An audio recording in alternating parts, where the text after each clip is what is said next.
this world like a whirlwind, and she charms her way to our hearts with a beautiful smile and spirit and spark. She amazed us with her incredible smiles.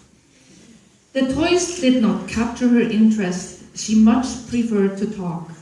I heard stories of Ghosty, the peoples, and more each time we went for a walk. As the family kept on growing and the brother joined the brood, she learned the art of being the boss, because she always heightened our mood.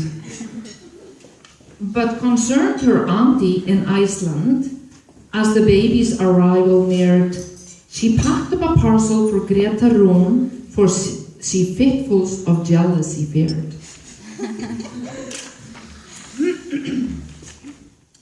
To the hospital in excitement to greet the new beautiful boy. The daddy, big sisters, Greta and Rún, could barely conceal their joy. Rún had dressed her up so pretty, and she combed her blonde hair so fine. In excitement to see her baby bro, little Greta proclaimed, "He's mine!" Came the parcel from Iceland to rescue. Auntie Ragna just knew what to do. She had wrapped up this prettiest, precious doll. Note said, "This baby's just for you." "Little Greta, what will you name her?" asked her big sister, Diamants. Without missing a beat and a smile, she said, "Her name will be Kiwikons," which is gibberish. Gibberish. Now the two Mrs. Dixons from next door, whom Greta so dearly admired, the old Mrs. Dixon and her little girl, school teachers, but both were retired.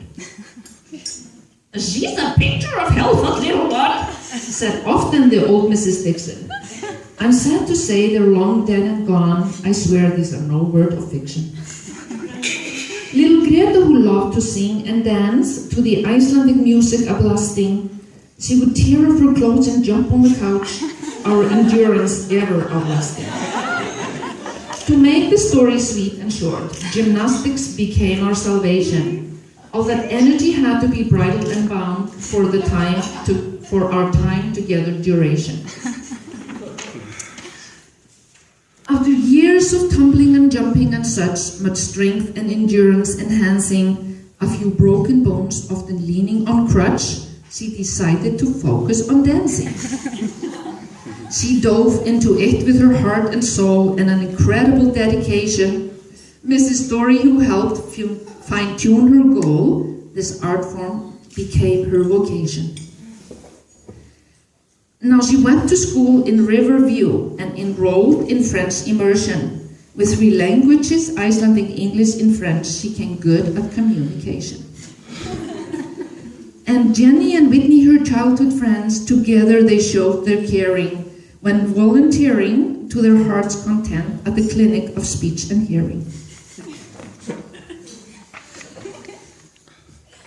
Little girls are made of sugar and spice, as Loretta and I can attest to. Sarah and Greta played together so nice. Was there anything cuter than these two? The years have moved and gone by fast. What became of our Princess of Charming? She moved to Toronto, and that was that. Left her parents in a state of alarming.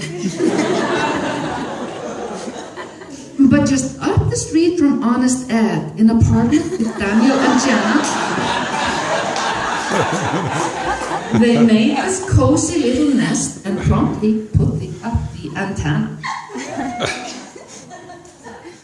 Greta's sister and ogle with hair so red, quest for help she would never decline. As Sharon of Greta often lovingly said, she's my sweet little ray of sunshine. Long. Okay. What happened next is no surprise. Just use your imagination. Greta phoned me and said she had met this guy, sounded excited about this new relation. Her daddy and I were not so impressed. We were worried about our little princess. Well, terrified, as you might have guessed. Can you blame us? As truly as in fairness.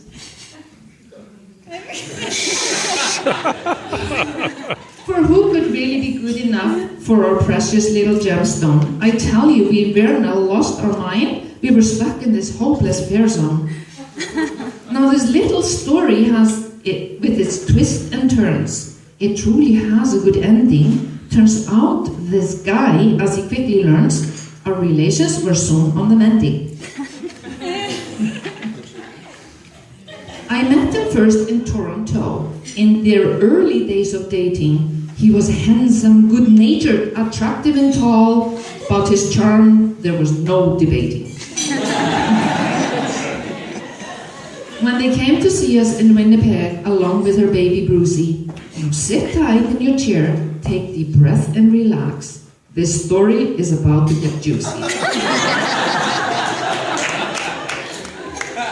At our cottage that we call Husatun, located quite close to Gimli, the alpacas, the goats, the chickens and hens, and little Brucey tiptoeing so nimbly.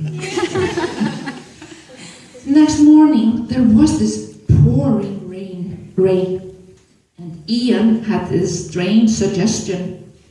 I thought his idea was quite insane. As it turned out, he had a question. He wanted with Greta to go to the beach, regardless of all that raining. Whatever, I thought I would hold off my speech. I stayed true to my Icelandic training. Andrea, Ivar, Sarah, Gummi and I, so oblivious back in our cabin, playing cards, drinking coffee, relaxing and such, were immersed in some mindless gabbing. What happened next you would never believe, as the story slowly unraveled. I admit it's a little hard to conceive. I don't care how far you have traveled.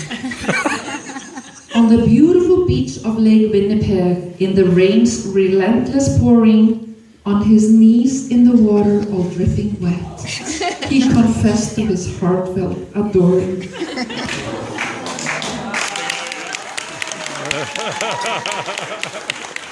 There's more. He said he cut his foot with a swing. Quickly Greta came to his rescue. He reached underwater and pulled out a ring, saying gently, I have something to ask you. He took her hand and held it tight with a tender and loving expression.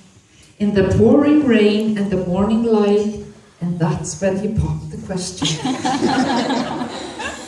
And this is where the journey begins for the heroes of our little story. I, for one, have visions of twins in my dreams for the future glory.